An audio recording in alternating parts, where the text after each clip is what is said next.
Hey everybody, I hope you're having a great day. So I'm going to talk to you today about the two cards that I worked with through the month of January. The first card was in my year ahead spread. It's the first time I ever did that this year. For January it was the Five of Pentacles. So it played out for me in several different ways. And one of the ways was, I did have some physical things to get through, some illness. And some other issues that dealt with, finances, car, and things like this.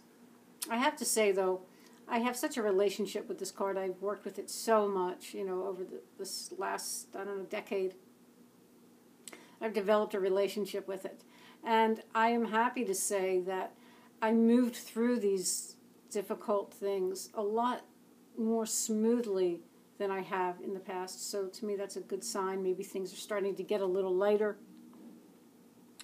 Now when I'm working with health issues or pretty much anything for me in my life, the way my perspective is and how I handle things and think about things is often for me outside of the general convention. So that always shows up for me in this card. Not necessarily if I was reading for someone else, that really might not be there. I'm just telling you how it works for me and how I interacted with the card this month. So, there is that idea that people are outside of maybe a church or a house. But for me, it's really being, like I said, outside of general convention. And that is often, it's who I am, but it's really by choice as well. Okay, another aspect of the card that we sometimes see depicted is of a person helping another. So we see here this girl, she has holding the hand of a boy here and sort of just helping him through a difficult time. On the move. The fives like to be on the move, I find. Or, just kind of have that momentum going, getting through the, whatever the issue is. So, but I want to talk about that aspect of helping another and how that played out for me. So I had met a young guy this month.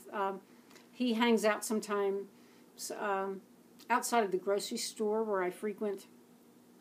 We got to talking, and I guess we sort of have a little bit of a relationship, friendship going. And I could tell when I first interacted with him and I looked at him, I could sense that he is a really good person going through a very difficult time.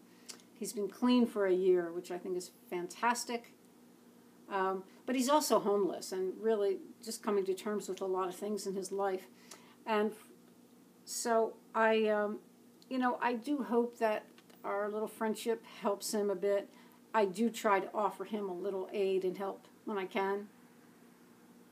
But, so from my perspective here, I care so much about him. I've come to really just have, I love him. I want him to be well and to do well and to find his way through this difficult time.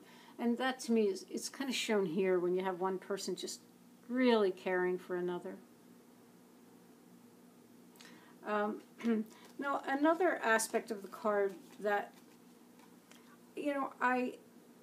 I'm aware of, and so I'm very particular how I handle things. Now, when I look at this card, you'll see a lot of times this person here, both of their legs are not on the ground, and you'll see it in the writer too. They have their crutches, and there's only one leg that's touching the ground. So I keep the awareness to really look at the full picture as to what's going on. Because you see here, this person, she's got some means. Like there are coins on the ground, and yet she still has her hand out. She's not aware of what could be and how to aid or assist herself in getting out of this difficult situation. So all that, I think is encoded in the card. And, it's been a good month, but I am, kind of happy to be moving on from this energy as well. All right, so the other card I worked with was the Magician, and I worked with that more on the internal. Maybe we could say like a path working. And So, you know, we recognize this image, right? Rider-Waite-Smith. And a quite powerful looking magician.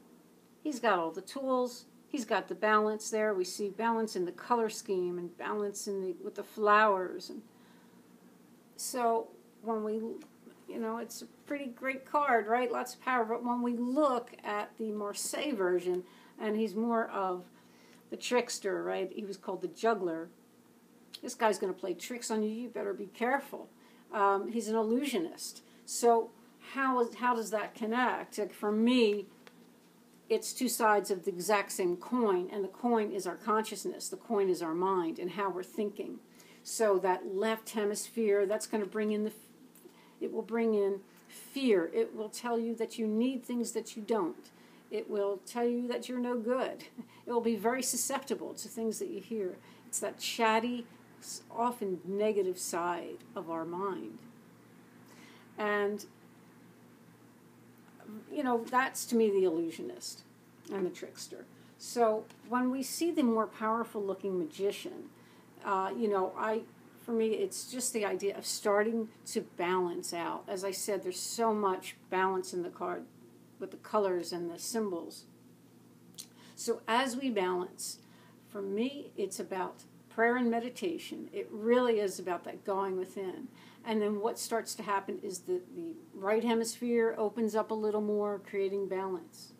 The more I can meditate and open up the right hemisphere, then I can bring in intuition and creativity, connection with my higher self, connection with the divine.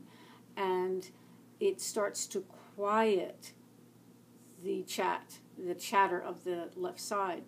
It's really just so beautifully depicted here in the Art of Love Tarot. This is an instance where a picture, you know, says 1,000 words.